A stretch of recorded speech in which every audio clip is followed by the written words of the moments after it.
What is going on, everybody? Chris Fearson here again with you as always. This is the 5th edition of the Tracking the Madness series, my 5th bracket projection. I just got done putting it together. I'm ready to share that with you guys on this video. Again, I'll share my bubble board with you where the teams now stack up lately. A lot of shifting lately. Teams have fallen down. Some moved up to safe. Others have, still in the hunt. So a lot to dissect with that. We'll make cases again for a lot of teams, and of course, I will reveal my newest bracket projection with you guys as well. The matchups, where I have teams seated, all that stuff to break down. First off, though, I want to say, I mentioned this on the channel. I apologize for my little bit of lateness on getting the 3rd Jags quarterback quest video up. I was going to do it a couple of days ago after I recorded it, and I completely spaced. I had a it's been pretty hectic at work. We're doing inventory, so that's been pretty crazy getting ready for that. And the fact that I recorded that video so late at night, I don't know if I told you guys, I slept, I was yawning like 4 times throughout that whole video. So it's a tired edition, a little bit of the quarterback quest, but I have now put it up on the channel. It is uploaded, so you guys can check that out as well as this video or any other Tracking the Madness videos that I've put up thus far. What I'm hoping to do, at least up until Selection Sunday, is, and now the conference tournaments have started in some of the leagues. Some are starting more today, and once bids get handed out, I want to do brackets on a daily basis. I'm going to try to get a couple of these videos up per week. Obviously, I'm going to do a final video for Selection Sunday. And then, again, I'm going to try to keep doing a new Jags quarterback quest video every week up until the draft. So that's my plan anyway. Again, this is all subject to change. I put a tentative a video list up on the channel for this week. But again, things can change. Things can happen. But that's what my plan is right now for this week. So with that being said, again, I just went to my email, and I'm so impressed with you guys. With your comments on some teams, sharing your first 4 out, last 4 in, first 4 out, next 4 out, teams in the hunt.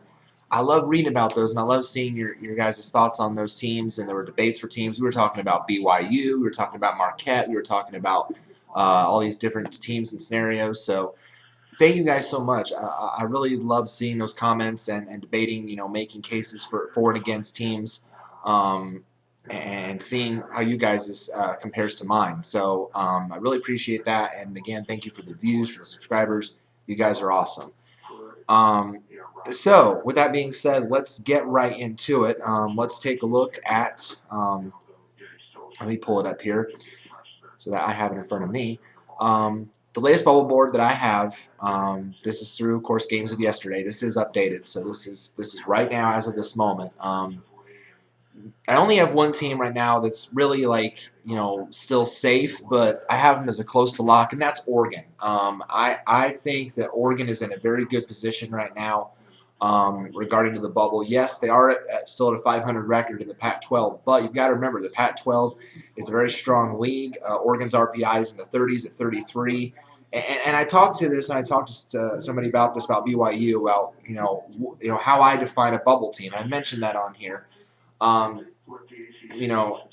I've said that, as long as you don't lead your conference and you're kind of in the high RPI range, you're pretty good. But when your RPI is like in the 30s and maybe even the low 40s, I don't consider that really, bubble-ish. I don't really consider that. I look at you as either as one of the last 4 buys, like the last 4 safe teams, or a close to a lock. And so that's the way I kind of rate. I look at Oregon right now and see, they've got a couple good wins and a very strong Pac-12. And I think Oregon's in a really good position right now. So right now, I don't have Oregon locked into the field just yet, because I made a mistake on a couple of these teams. I may have locked Cal a little in too early. I know now for sure I locked Pittsburgh in a little too early. Because now I've dropped them down from safe to being the last 4 safe. So after their loss to fellow bubbler NC State last night. So So really, I don't want to move around teams too much, especially moving them down from a lock. That's kind of the last thing you want to do. You don't want to move teams down from locks, but at the same time, this is going to be all very fluid in these next 2 weeks as the conference tournament starts. So, so that's why it's a critical thing to look at everything when it comes to that. But Oregon, I think, is in a pretty good position. So they're the only team right now, though, that is close to lock. I have gone ahead and locked St. Joseph's. I can't see a scenario right now where St. Joseph's misses the tourney. I think they're one of the top teams in the Atlantic 10. They've gotten some good wins of late, with their strong record, over 20 wins, which is always a good threshold to have. So I think St. Joe's is going to be okay. So my last four safe right now, and this has definitely changed since last night. Oklahoma State has moved up. They were on my last four in for the longest time, but this week alone, they've dominated the state of Kansas. They not only knocked off the Jayhawks at home, but again at home last night, they knocked off Kansas State. So clearly, and I said it on here, and I said it on my Twitter account as well. The Cowboys were a completely different team without Marcus Smart. It was night and day, and teams have been night and day of late. Oklahoma State's one of them. Xavier's one of them. Other bubble teams have been acting like night and day. Carolina last night against Notre Dame. I mean, it just completely amazes me how teams can be night and day because of one factor. And for Oklahoma State, it's Marcus Smart. During his 3-game suspension, they lost every single game. They were 0-3 without him. At one point, they lost 7 straight. But now with him back, they're starting to look like the Oklahoma State team that we saw earlier this season. So I think right now Oklahoma State's in a really good position after these big wins. Their RPI went up. They were in the 50s. Now they're up to 42. So I think for now I have Oklahoma State safely in the field as one of the last 4 teams being safe. I talked about BYU. I mentioned the Cougars. Here's the thing about BYU, and here's the thing. They keep on winning. When you're a bubble team, it doesn't matter who you play. You want to keep on winning games. It only hurts you if you lose, and that's the thing, especially for BYU, who's in a weaker conference in the West Coast Conference. Now, do they have some bad losses? Yes. They've lost 3 games to really bad teams like Pepperdine, Portland, and Loyola Marymount, I think, are the 3 they lost to. And they lost to Utah. But Utah has got some very solid wins this season over some really good Pac-12 competition as well. So I really don't see Utah as that bad a loss. The other 3 certainly are. But here's the thing also. Sometimes your pros outweigh, I wouldn't say cancel out your cons, but at least outweigh them. For BYU, I think that's the case because they've beaten, I think, 2 for sure tournament teams in Stanford and Texas. And, oh, by the way, they beat their conference leader Gonzaga, who's a pretty good team every single year. So I think that for them, and their computer numbers for me are just way too strong. Their RPI is 35. To me, that's not a bubble team. Their computer numbers are in the 30s. Again, not bubble team. So if you have both RPI and SOS very strong, you're doing well in your last 10 games, and you've got strong quality wins that kind of overshadow your bad losses, you're in a pretty good position. Some bubble teams would be drooling over BYU's resume right now because they've just done so well with what they have. So that's why I have BYU safe, and I know a lot of people tend to be surprised by that. But here's the thing, though. Just because you're on this last 4 safe list doesn't necessarily mean that can't change. One loss, as in the case of Xavier, who I had in the last 4 safe until they lost to Seton Hall last night, that can change in an instant. So just be aware of that. Just make sure that, even if you're on the safe list for now, doesn't necessarily mean you're going to be in, safe or, even on the bubble at all on the next refresh. So just keep that in mind. Baylor, the Bears haven't done anything to change their position yet. They were on this list last week along with BYU. 19-10 record. They've won their only game that played this week. Their RPI is at 45. I think Baylor is also still in a very good position right now in a very strong Big 12. I think they're going to be okay. And then I mentioned Pittsburgh. And Pittsburgh, I'm eating crow for some of the teams that I mentioned last week. And Pitt now is one of them. Richmond, Spiders, I was on your bandwagon. Then you go and lose to RPI 102 St. Bonaventure. Thanks, Richmond. Thanks a lot. Xavier, now Pitt. I guess I locked in Pitt a little too early. I thought for sure that they were looking like a really solid team that really wasn't going to be challenged and really, wasn't going to, I couldn't envision a scenario again where they would miss the field. You know, I don't know. I don't know. But now and I'm sure some of you are going to go and explain, well, why are you locking St. Joe's then? Well, here's the thing. St. Joe's, A, has more quality wins than Pitt. B, has a better conference record than Pitt. And C, again, I just think that for them, the pros outweigh the cons. With Pitt, I think I overlooked their top 50 record. I mean, Pitt only has one top 50 win that came against Stanford, who, yes, I think is in the tournament field, but certainly not a certainty at this point. So I think with the Pac-12, really the only two that are really uncertainties besides Oregon are Stanford and Cal. I think that, they're going to be lower on the seed line because of the fact that, yes, they're lower in the conference, but they also have a lot of quality wins, so I think that helps them going forward. But to lose to fellow bubbler NC State at home, that was a bit of a head scratcher. So I had to drop Pitt down. When I saw their RPI plummeted out of the 40s and into the 50s, their RPI now sitting at 52, I really had to look at Pitt in the mirror and say, wait a minute, Pitt. Ugh. Pittsburgh, what happened to you? Oh, once you were this beautiful pearl, you were looking great. You were, I was sitting you with the likes of UNC and, with all these locks, and then Creighton and all these nice little teams, and now you went out there, your pearl went up against NC State, and all of a sudden it shot you with a laser or something, and now you just look, you look ugly. No, thank you. No, you're going over here now. You're going to the kind of the in between the hot tub and the sauna. You're kind of like in the you're in the safe zone, but you're not quite safe zone. You're here. Say hi to Marcus Smart in Oklahoma State for us. Say hi to BYU. Say hi to Baylor. There you go. So I had to drop them. I had to drop them after seeing how much their RPI plummeted. I had to put Pitt down, even though the record's still solid, 22-8. But not a good loss for the Panthers. All right.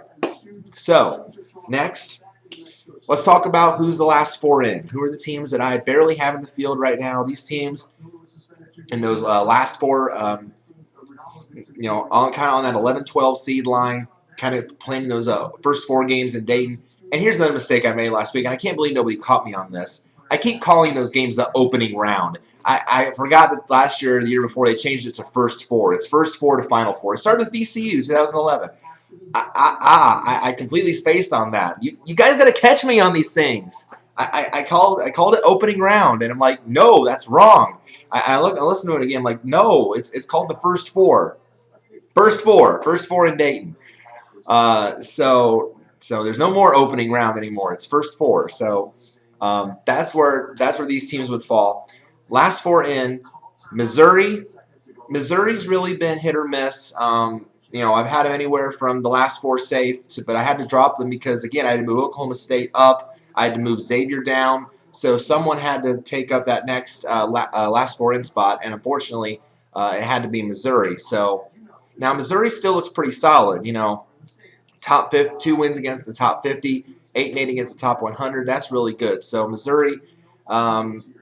Then along with them, Minnesota. Minnesota's taken a tumble. They faded of late with a couple losses.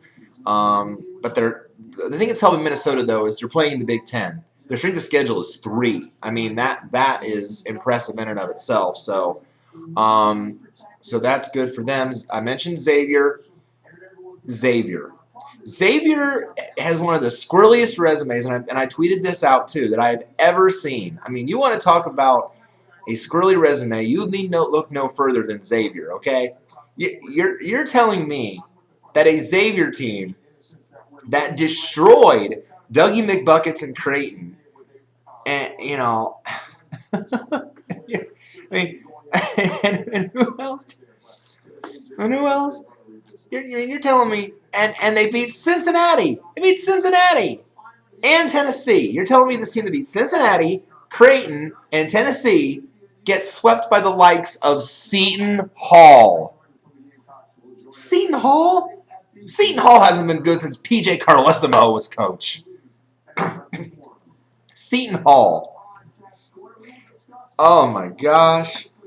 I didn't know what to make of that. So I had to drop Xavier. Now, surprisingly to me, I thought Xavier's RPI was going to drop like a rock. I mean, you get swept by Seton Hall. I thought they were going to drop like crazy. But I guess, and again, in that sense, it's an example of where the teams they've beaten, I guess, tends to trump the games that they've lost. So their RPI didn't drop too much. It only dropped to like 30-some to 44. So that's not that bad of a drop.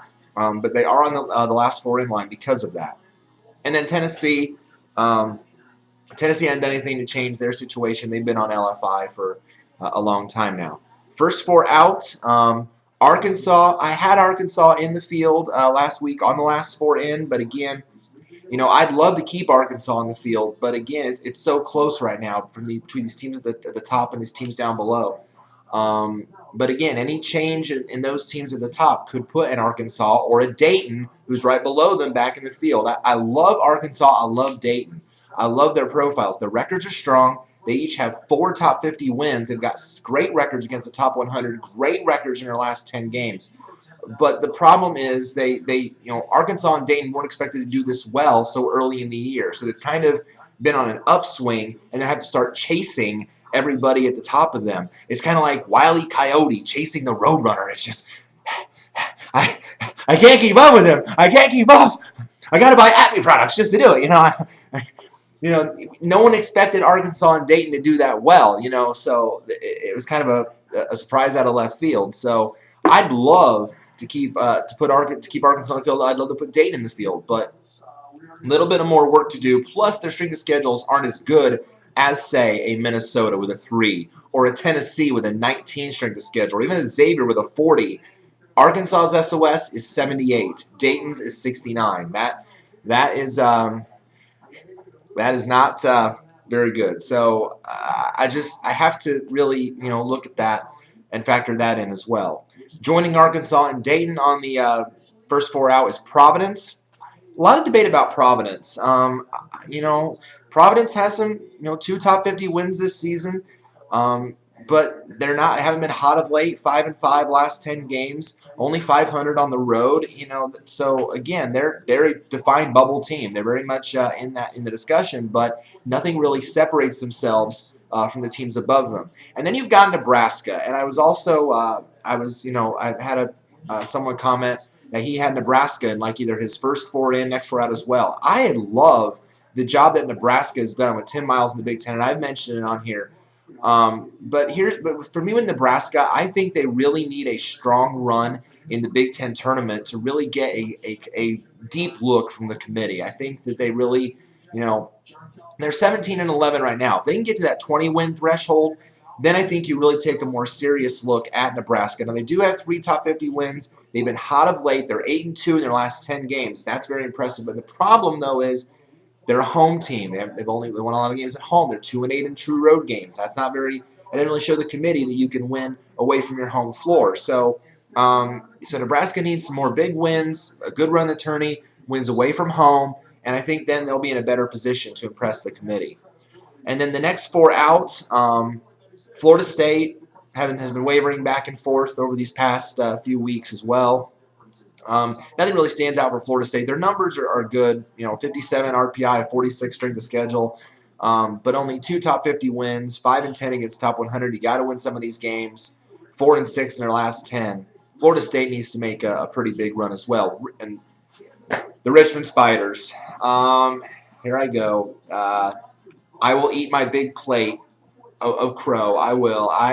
I said last week, Richmond, I'm on your bandwagon. And then what do? They go out and they lose to St. Bonaventure. And that was their 4th sub 100 below 100 RPI loss. And at times, Richmond has looked like a really solid team. Heck, they have 3 top 50 wins.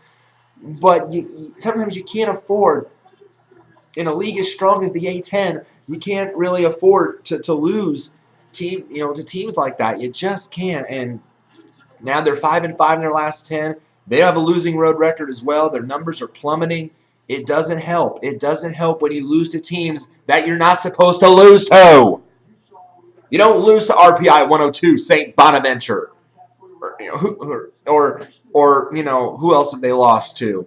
Or Wake Forest, George Mason, Rhode Island. For gosh sake, Rhode Island has been a thorn in a lot of people's side in the A10. Have you realized that? Rhode Island. I mean, Rhode Island has beaten Richmond. They've beaten Dayton.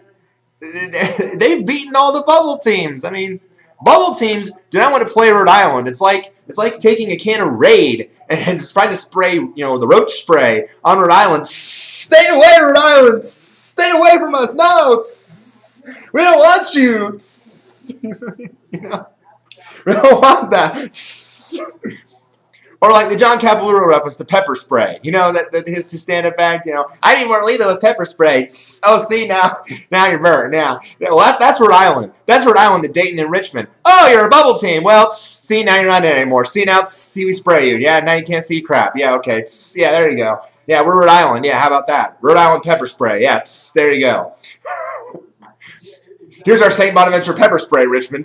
There you go. There you go. Now you're not in the field anymore. Ha! Oh, Xavier, you think you're big and bad now? Well, here's Seton Hall, and here we are again. Here we are twice. There you go. Yeah, you can't be the term for crap. Yeah, there you go. Unbubble pepper spray. There you go. Now available for retail, $19.99. But yeah, it's some of these teams so frustrating. And right below Richmond, St. John's. I mean. Hey, at least I think they're off a lot of lists now. Now they lost some games. One top 50 win. One. That doesn't do you any justice. And I told you guys in my rant last week on St. John's, my rant, I said I had to watch that game, see what the fuss was all about. Well, you know what? I watched that game, and it was boring. St. John's bores me. Oh my gosh. You want to talk about a conference that's boring? You look no further than the A10, okay? Boring basketball. Oh my gosh. Low scoring. Why do you think St. Louis last year got destroyed by Oregon, a 12 seed? Because they play offense. These defensive-minded teams. Now, VCU is the exception to the rule because not only have a good Havoc defense, but they're also good on the offensive side of the ball. These other teams like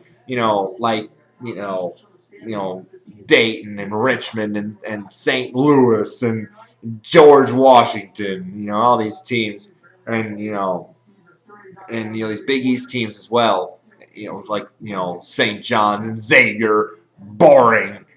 Now, and for the Big East, outside of Creighton and Villanova, hey, give me Creighton Villanova any day. They're entertaining to watch. Doug McDermott, Jay Wright going at it. Yeah, I like that. But oh my gosh, Marquette, Providence, Xavier, St. John's. Puts me to sleep. Fundamental basketball. Where is it? Don't bore me. Good grief. Oh, man. I don't know. I don't know, St. John's. I don't know, Richmond. Xavier, what your issue is. But right now, not playing well enough to be in. But Xavier barely. Xavier's barely in. Barely in. But not Richmond, not St. John's. You now can be buddy-buddy together in the next 4-out pool. Because that's where you're at right now. And then LSU. LSU is next team on the next 4-out list. They've kind of been there on fluctuation for a lot of weeks now, but their numbers in the 60s. 2 with top 50 wins, 5-8 against top 100. So that's where they stand.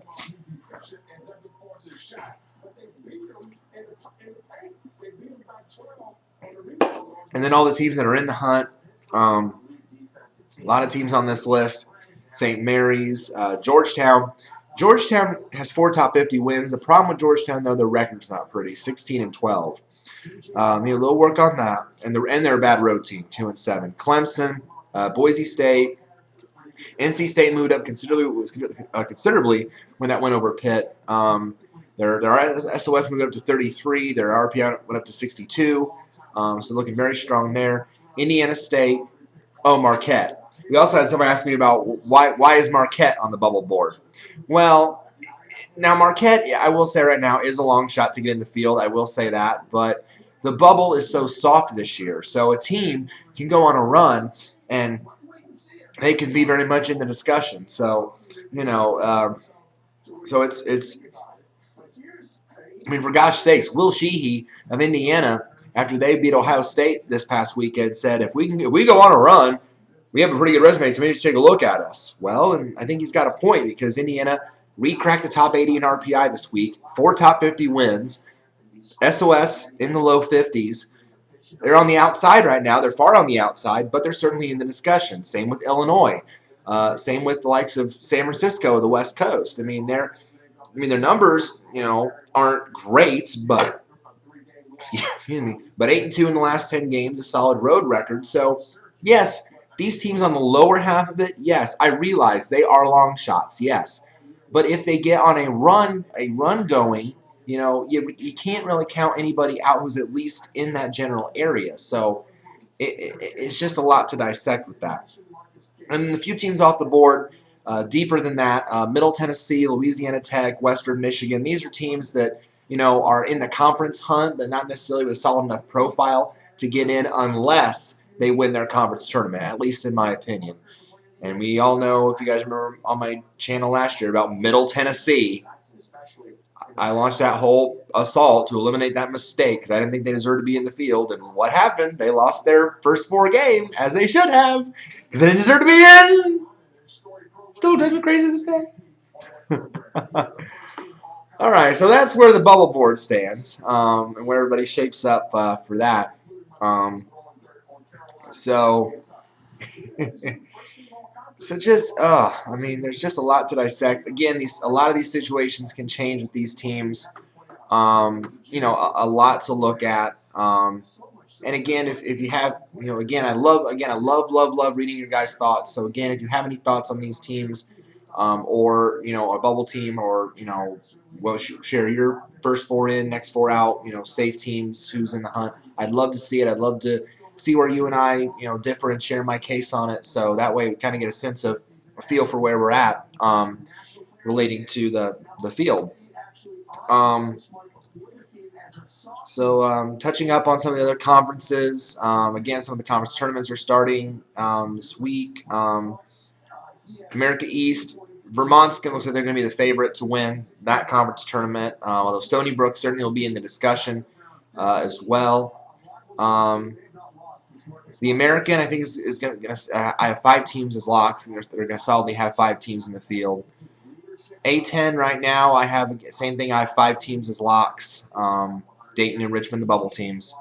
Atlantic Sun, Mercer is going to be the favorite, but again, don't fall asleep on Florida Gulf Coast. They're tied for first.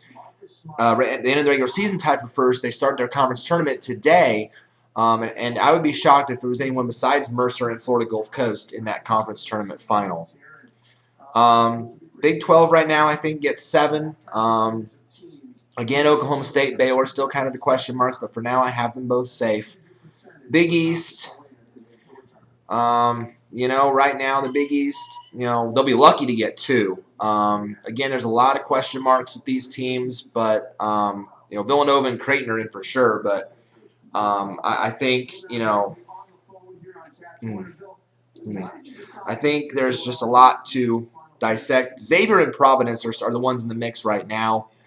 Unless a Marquette or a St. John's or a Georgetown makes a run, I can't see them really being, getting a more serious look. Big Sky right now, Weber State leads the way, and again, I can't, unless someone pulls a surprise, I can't see anybody challenging them. High Point won the regular season title in the Big South. Finally, some clarity who won the Big South. Came out of nowhere. High Point. Radford at one point led. Coastal Carolina, I think Campbell led at one point. VMI.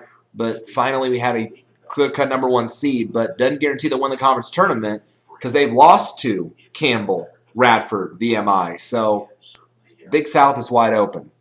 Big Ten, I think, gets 6 in for sure. Oh, actually, well, I wouldn't say for sure. But now, 5 for sure now. Minnesota is the debate team. So is Nebraska, Indiana, Illinois. They're certainly in the discussion. But 5 for sure. Of course, probably know the 5. Michigan, Wisconsin, Michigan State, Iowa, Ohio State. Big West right now, it's UC Irvine leading the way. Colonial, Delaware. I can't see them stumbling unless they lose to Towson again. Conference USA, I think, is going to be a one-bid league, and I've said that on here. I think whoever wins the regular season title is going to be the only, or the conference tournament is going to be the only team that gets in. I can't see any one of these teams having a solid enough profile in terms of an at-large to be chosen as an at-large. I can't see Louisiana Tech or Middle Tennessee or even Southern Miss, who leads the conference right now, having enough to be an at-large team, unless there's a lot of bubble stumbles along the way. Horizon, Green Bay is the prohibitive favorite. The Ivy League, Harvard can clinch the Ivy League in the first automatic bid with a win or a Yale loss. So Harvard is very close to locking that up, and I think they will do that this week. I think Harvard's been the clear-cut favorite in the Ivy all year. Iona out of the MAC, I mentioned how Iona scares me because they are a very offensive-oriented team, and they've done well in the tournament whenever they've been in the past. So Iona's very dangerous. MEAC, NC Central is going to be the favorite to win that conference, 14-1. The Mid-American, Toledo, I think Toledo, again, is a team where I think they have to win the conference tournament to get an at-large. I don't think Toledo has done enough to get an at-large berth, and especially doesn't help if you lose to Northern Illinois. So I think they have to win the tournament. Western Michigan is another team that could surprise potentially, but I think, again, they got to win the conference tournament to do it. Missouri Valley, obviously we know Wichita State, the only undefeated team in the regular season. Congrats to the Shockers. It's just so fun watching them play. I've watched them play at least twice this year, and I am so impressed by the play. You know, Cleanthony Early, Ron Baker, Fred Van Vliet, all these guys for Wichita State. So entertaining, and the job that Greg Marshall has done there, the Final Four run last year, and now to this year where they could be a #1 seed, potentially will be a #1 seed unless they stumble in the conference tournament. What a run for Wichita State, and they're going to be a force no matter who they play in the tournament. Indiana State really is the only team that has maybe even a shot at making the field, but again, I think they have to make a deep run in the conference tournament to warrant a serious look. Mountain West is going to get 2 for sure, San Diego State, New Mexico. Boise State in the discussion, but again, more work to do. Northeast, Robert Morris leading the way, 14-2 in the conference. They've looked strong all year. Ohio Valley, Belmont, again, are we surprised? I mean, it's usually always Belmont that wins their conference. So, and they have a quality win this year. They beat North Carolina earlier in the year. So Belmont can always be dangerous when their shooting gets hot. Pac-12 now, I think, gets 5. I think 5 for sure. I think Stanford's is safe. I'm going to say that, Stanford is going to be in. I can't see them missing with 5 quality wins, especially beating, UConn, beating UCLA. I think they're good, along with Arizona, UCLA, Arizona State, and Colorado. I think those 4, along with Stanford, those 5 are safe. Cal, I think for now Cal is okay, but again, that can change in a heartbeat if they lose. So Cal's very much on thin ice, and then of course there's Oregon. But I think they're very close to lock. Patriot League, Boston University right now leading the way, 15-3 in the conference, but American, Army, they're in the discussion as well, so that is a little bit open. SEC, kind of in the same boat as the Big East. They'll get 2 locks for sure. That's Florida and Kentucky. But Tennessee's in the mix, Missouri's in the mix. I have them, barely in the field right now. Arkansas certainly in the mix. LSU's in the mix. So I think for sure 2, but could be anywhere from 3 to maybe even 5 or 6 if LSU makes a run. SoCon, the Southern Conference, who else but Davidson? Davidson usually always wins this conference every year. So I guess it can't be shocking that, they've dominated the regular season again. Southland, Stephen F. Austin, a perfect 16-0 in conference play. Good job to the Lumberjacks as well. Again, it'd be a shock if they didn't win the conference tourney. Sunbelt, Georgia State, 15-1 in conference play. They've run most of the table this year. Again, it'd be a shock if anyone, if they were to lose to anyone else or lose in the conference tourney. Now the SWAC. We have to mention the SWAC on here because I know, right? We're mentioning the SWAC. We normally don't mention the SWAC a whole lot on here. Oh, great. What's talking about the SWAC for? Well, there's a reason why. Because we got the news earlier this week that the regular season leaders of the SWAC, the Southern Jaguars, were declared ineligible for the postseason, along with 3 other teams in the conference: Arkansas Pine Bluff, Mississippi Valley State, and Grambling State, due to low APR scores. That's academic rate of progress, or ARP, or academic progress rate. I'm sorry, academic progress rate, APR. So now a lot of people are asking, what is that? That is a number that the NCAA uses that measures, your student success where it matters in the classroom. Are your student athletes graduating with a high graduation rate? Are they going to class? Are they doing what they need to be doing in the classroom? And Southern apparently didn't have a good enough improvement from year to year, so they were deemed ineligible for this year. So what does that mean for the SWAC? Well, here's what the SWAC decided. They decided that even though these 4 teams were declared ineligible, that only leaves like 6 teams eligible for the conference tournament. So they decided to let the 4 teams play in the conference tournament, but there's a special exemption, there's a stipulation, because normally, as we all know, the winner of the conference tournament gets the automatic bid to the NCAA. But in the event that if one of those 4 teams, like a Southern, who's dominated the SWAC all year, were to win the conference tournament, and since they are ineligible, they can't go to the NCAA, then the team with the next best, that made it the furthest of those 6 teams that were eligible, then they would get the automatic bid into the NCAA tournament. That's how it worked. If there were a tie among any of those 6, if they all went out like in the same round, then it would be determined by the highest seed.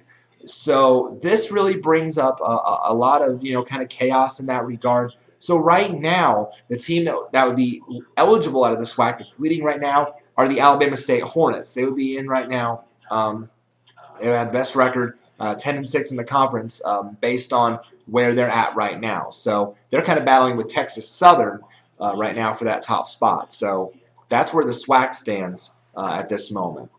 Summit League, North Dakota State, 12-2 in the conference play. They pretty much ran the table most of the year as well. West Coast, I think Gonzaga's a lock. I think it doesn't matter what they do. I think they're going to be in the tourney for sure. I mentioned BYU. I have them safe. A couple teams on watch there. San Francisco, St. Mary's in the discussion. And then the WAC, Utah Valley leading the WAC, barely over New Mexico State. And I don't know if you guys saw that situation that happened at the end of the Utah Valley New Mexico State game about a couple weeks ago, where the Wolverines of Utah Valley won the game, and one of the Mexico State players, in obvious frustration, picked up the ball, threw it at the Utah Valley guy, hits the guy in the leg, and it starts a scuffle as the Utah Valley fans rush the floor. So the issue in that case, and a lot of people say, well, court storming is the problem. Well, let me say this. Yes, it is a problem when it comes to safety of fans and players alike. I'm going to say it right here. Hi, my name is Chris. I've stormed the court before. I've done it. I did it when I went to Purdue, and we were the baby Boilers, and we knocked off Wisconsin at home with that huge Robbie Hummel block.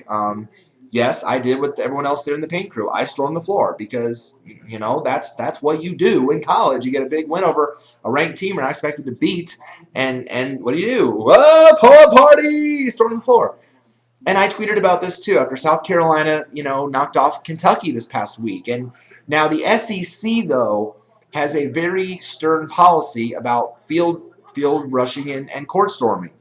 They don't allow it. It's barred. It's disbarred in the SEC. They don't allow it. But if it happens, then your school gets fined or reprimanded based on how many times they've done it. So First offense is a $5,000 fine. Second offense is $25,000. And then a third offense is $50,000. And I think this is within like a 6-year calendar or 6-month calendar period or something like that. So South Carolina just got fined $25,000 for their fans rushing the floor. So the issue, but with this game with Utah Valley and New Mexico State, the issue wasn't the court storming. It was the fact that the idiot from New Mexico State throws the ball in frustration and hits a guy. I mean, that alone is stupid enough. So I was glad the WAC really didn't take issue with Utah Valley with the fan situation. I'm glad that they suspended the 2 players from New Mexico State who not only either started the altercation or made it worse when punches started to be thrown. That's the issue there. So both are issues in their own right, but for separate reasons. You can't have players getting emotional and throwing basketballs at people. And then again, you can't have fans, rushing the court when the safety of the players and coaches to get them off the floor is a big thing. So different reasons, but both intersect in the same game. So a lot of banter went on. So that's just my take on that. But Utah Valley, with that win, though, took them to first place in the WAC. All right, so we've dissected the bubbles. We've looked at all the conferences. We talked a little about the conference tournaments. Let's reveal the bracket. Let me share with you guys the latest bracket that I have. This I just made today. So this is how I currently have things shaking out. Let me put my camera in a good position here so I can see everything. There we go. So this is how I have things as of this moment. Number 1 seeds really haven't changed all that much. The top 3 I think are pretty much solid for now. That's Arizona, Florida, and Wichita State. I think those 3 for now are really set in stone. Now the 4th number 1 seed is the big debate. It's really a toss-up between Syracuse and Kansas. And right now I'm still leaning Syracuse because these teams, they've lost some games this past week. They both have. Syracuse, of course, has lost 3 straight. But Kansas also lost some games as well. Also, Kansas just lost their big man, Joel Embiid, for the rest of the season due to that flaring back issue. So that's a concern going forward that committee will have to look into as well. But for now, I'll keep Syracuse on the 1 line as that 4th number 1 seed, only barely though. Certainly that can change. So starting with the West region, top seed, of course, Arizona. Again, I've been impressed with how they've played without Brandon Ashley. I am taking on Utah Valley, who I just mentioned, the leaders out of the WAC at 18-10. The 8-9 game that I have here. Oh, wouldn't we like to see this matchup again because it was so entertaining the first time. Memphis and Josh Pastner out of the American taking on Gonzaga out of the West. The game got College Game Day attention. College Game Day was at that game. And it was a hard-fought, hard-nosed game throughout the way. And I don't think that Arizona would be, a little nervous playing either Memphis or Gonzaga in their next game. That'd be a challenge for them. So I'd love to see that game play out again. So that's why I matched them up when I had the opportunity. When I was seeding the 8-9 line, I'm thinking, oh, Memphis Gonzaga again. I like that. I like this. I like this. I like you. I like this a lot. Yes, I really liked it. So I had to put that there. So Memphis Gonzaga 8-9 in the West. 5-12 Texas out of the Big 12 21-8 taking on Green Bay out of the Horizon League at 24-5. And then the 4-13. This would be it. This would be one of those upset potential picks because St. Louis doesn't play offense. They're mostly a defensive-minded team. 25-4, yes, out of the A-10. But what do they win that with? Defense. But I have them playing Belmont out of the Ohio Valley, 23-8. That 13 seed, dangerous shooting team if Belmont gets hot. So if you're St. Louis, you're wanting to draw a team that doesn't have offense because again, you play this boring style of play that, you wouldn't get with defense and then score much. So,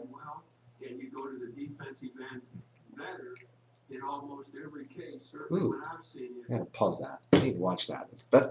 They got Bob Knight out here talking to Greg Marshall, Wichita State. I gotta watch that. Okay, moving on. 6-11. Oklahoma out of the Big 12, 21-8 overall is my 6th seed in the West. I would have them taking on a winner of one of the first 4 games in Dayton, Ohio, with either Missouri or Minnesota playing in that first game there to see who would take on Oklahoma. And how fun would an Oklahoma-Missouri game be? Former Big 12 rivals. Yeah, I'd like to see that. 314, Virginia. Again, congrats to Virginia, regular season ACC champs. Tony Bennett's team is for real. 25-5 out of the ACC. I would have them taking on Georgia State. The Panthers 22-7, leaders of the Sun Belt. 7-10, Iowa out of the Big Ten was my 7th seed, 20-9 record. Iowa's been, of late, playing well, but they've been tested certainly in the Big Ten. So they're not going to get a really high seed, I don't think. I had them taking on the 10 seed St. Joseph's, 21-7. The Hawks out of the A-10, I just locked them up in the field last week. And then my 215, Creighton, Dougie McBuckets out of the Big East, 23-5. I would have them taking on UC Irvine, the Anteaters, leaders of the Big West, at 20-10. East region, top seed Syracuse, 26-3. I'd have them winning another one, playing again the 16. One of those first 4 games. I almost did it. First 4. I got to remember that. Robert Morris, the leader of the Northeast, or Weber State, the leader of the Big Sky. The 8-9 game, Arizona State, 21-8 out of the Pac-12 is my 8th seed, taking on the 9 seed George Washington, the Colonials, 21-7 in the A-10. My 5-12, and again, I have this matchup, and it would be interesting to see how Kentucky would respond to this, especially after losing to South Carolina. I watched that game, and Kentucky looked just so bad against South Carolina. It was funny. 21-8 Wildcats, the 5 seed, taking on Harvard, 24-4 out of the Ivy League. Remember, this Kentucky team has lost to Cornell in the past, so who knows what would happen there. And then the 4-13, Cincinnati and the American, 24-5, taking on North Dakota State, the leaders of the Summit, 23-6. By the way, with Cincinnati, I got to mention this as well. How about Mick Cronin and Teddy Valentine? I mean, getting in each other's face. I mean, Teddy Valentine makes a call on an out-of-bounds play. Cronin's going nuts on the sideline, and then Teddy Valentine gets right here, right in his face, and goes, "Excuse me, you're questioning my integrity." I mean, it's like they almost could kiss. I mean, it was like, it's almost like they could kiss. I mean, it's like they almost kissed each other. I mean, there was a thing on the internet where they're like nose to nose. I mean, it was like coaches and behavior on officials this season. It's like at an all-time high. McCaffrey loses his mind earlier in the year. Boeheim losing his mind in the Duke game. Now you got Cronin. Calipari got tossed out of that South Carolina game. He got the heave-ho. He got ejected for questioning a call. So, there should be a documentary. There should be a blooper show. Let's make the blooper reel. Coaches behaving badly. There you go. I love it. There's your new documentary right there. Coaches behaving badly. I want to see it. I want to see somebody make coaches behaving badly. Oh, yes. I want to see it. I want to see the documentary. Interview me. I'll be interviewed for the documentary about these coaches behaving badly. I want to see it because it's not right, but at the same time, for the fan, it's funny. I mean, just to see that, and when I saw that on SportsCenter, Valentine's right in his grill, shouting at each other, I'm just like, why didn't you just toss him out? Cronin did not get ejected for that. Did you see that? Cronin did not get ejected, and didn't even get teed up. And it was just like they're just letting them go at each other. What's gonna have to happen? A fight? Is an official going to have to punch a coach, or a coach punch an official before something gets done? I mean, coaches behaving badly. Next time in a game when this happens, someone's going to yell out, "Jerry, Jerry." I mean, maybe they already do. I don't know. Oh, I just saw that. I had to think of that. Coaches behaving badly. Funny stuff. Funny stuff. Would Bob Knight be proud of these coaches? I don't know. Bob, are you proud of those coaches, Bob? He's on my team right now. Are you proud, Bob? He'd probably say, well, at least they didn't throw a chair. Good point, Bob. 6-11 in that region, East region. Ohio State, the 6th seed, 22-8, coming off that loss though to IU, who's in the bubble picture again.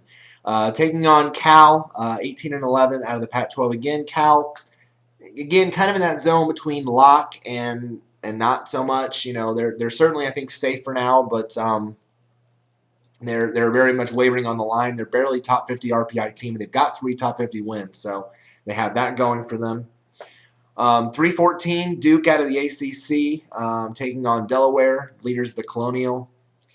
7-10, this would be a good one as well. UConn, 23-6 out of the American, taking on Baylor, 19-10 out of the Big 12. That would be a very, I think, entertaining game to watch. Two very good up-tempo offenses there. And then the 2-15, Villanova, Jay Wright's team, 26-3 out of the Big East, taking on Boston U, 22-9, the leaders of the Patriots. Second round matchup potentially that could be there. UConn Villanova, again, former Big East foes. I would love to see that matchup. South region, top seed, Florida Gators. They play that same South Carolina team tonight that beat Kentucky. How's Florida going to respond to it? 27-2 out of the SEC. I have them taking on Davidson. 19-11. The Wildcats, of course, leading the SoCon. The 8-9 game. This will be a fun one, too. SMU, 23-6 out of the American Athletic Conference, taking on Colorado, 20-9 out of the Pac-12. How is Colorado going to play? But again, they've played well, though, in Spencer Dinwiddie's absence. But now you're going to go up against Larry Brown, potentially, with this matchup in the first round. That would be very intriguing, to say the least. 5-12, North Carolina out of the ACC, 23-7. The Tar Heels nearly scared me last night. You know, they were up 14 on Notre Dame at half, and I was all excited and tweeting away, and the next thing I know, they're getting tested by Notre Dame, and Notre Dame's coming back and almost won the game. And if were it not for Marcus Page redeemed himself, missed some free throws late, but then that sick block on the drive at the end of the game saved it for North Carolina. So nicely done, Marcus Page. I have him playing Southern Miss, the 12 seed, 25-5, current leaders of Conference USA. And then the 4-13, San Diego State, 25-3 out of the Mountain West. A lot of hullabaloo has been made about San Diego State and where they are in the new AP poll. They're ranked 10th in the AP poll, but a lot of people don't think they should be there. I kind of have to agree. Yes, San Diego State's a very good team, but are they really the 10th best team in the country? I don't know. Tough debate. Tough debate. Good team, but I don't know about 10th best. And I have them going up against Stephen F. Austin. Again, they've run the table in the Southland, 27-2. Could be a dangerous sleeper pick come tournament time. 6-11. Oh, I would love to see this one. UCLA out of the Pac-12, 22-7, taking on Oklahoma State, 20-10 out of the Big 12. You don't think Marcus Smart and his crew wouldn't give UCLA a challenge after now beating Kansas and Kansas State? I think they would. Not boring. 3-14, Michigan, 21-7. They've already clinched a share of the Big Ten title. Taking on Mercer, 23-8, the current leaders of the Atlantic Sun. Expected to win the conference tournament, but again, Florida Gulf Coast or someone else could surprise. 7-10, VCU, the Rams, 22-7 out of the A-10. I have them taking on Pitt, 22-8 out of the ACC. Again, that having defense going up against Pitt, that'd be, I think, very entertaining to see. And I believe VCU's beaten Pitt in the past. So that'd be kind of like a rematch game. Speaking of rematch game, you think who Kansas wouldn't want to see? VCU. But that's how I have it. Kansas. I have Kansas as a 2 seed in the East, or the South rather, taking on NC Central, the leaders of the MEAC. Kansas wants nothing to do with VCU, I don't think. Not after VCU has beat them down a couple of times. And finally, the Midwest region. Top seed, obviously, Shockers, Woo Shock, Wichita State. 31-0, perfect regular season, going into the conference tournament. I would have them taking on the winner of that final first 4 game in Dayton. Actually, a couple left that I haven't mentioned yet.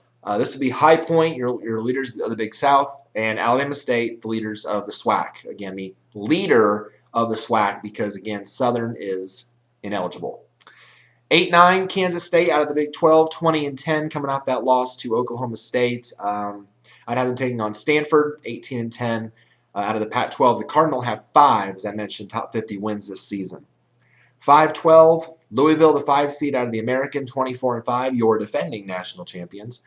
I would have them playing, winning, or maybe winning, but playing the winner of the last first 4 game with Xavier and Tennessee in that one for the right to play Louisville.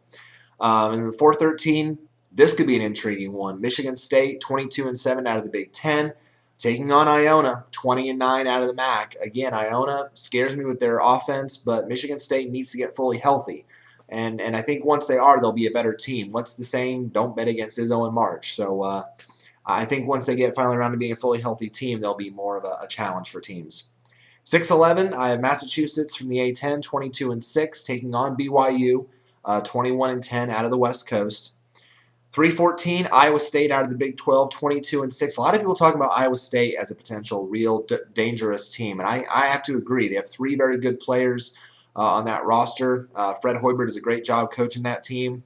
I think they can make a run. I have them going up against Toledo, 24-5, currently leading the Mid-American Conference.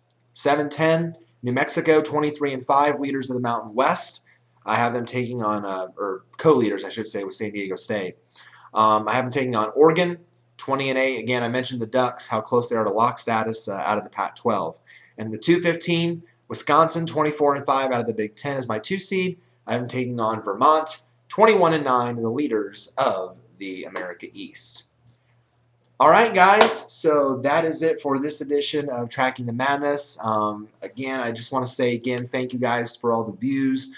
All you guys who subscribed this past week and weekend, thank you so much. To see this channel grow so much, and just with the little things that I'm doing on these videos and the new ventures that I'm taking on, even with fantasy football in the off season, I usually do this. Now the new quarterback scouting.